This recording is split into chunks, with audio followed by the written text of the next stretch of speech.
కూటమి ప్రభుత్వం పవన్ కళ్యాణ్ను విమర్శిస్తున్న యూట్యూబర్ల వెనుక జగన్ ఉన్నారని ఎమ్మెల్యే బొలిశెట్టి శ్రీనివాస్ ఆరోపించారు.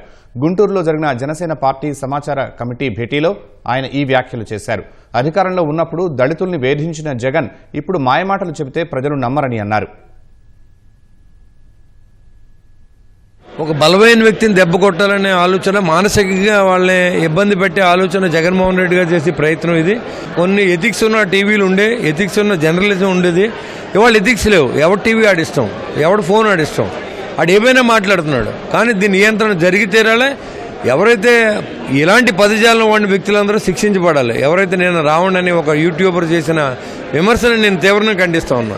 జగన్మోహన్ రెడ్డి గారే ఉంటారు. ఇప్పుడు ఆయన ఒక మాట మాట్లాడాడు, దళితులు తోలుకొస్తే తోలు తీసేస్తానండి. దళితుని చంపింది ఆయన. సుధాకర్ ట్రాక్టర్ రోడ్డు మీద పెట్టి కొట్టించింది ఆయన. శిరోమండలం కేసులో ఉన్న వ్యక్తులు పార్టీలో పెట్టుకున్నది ఆయన. ఎవరు దళితులు కొడుతున్నారు? ఎవరు దళితుల్ని నువ్వు కాపాడుతావు?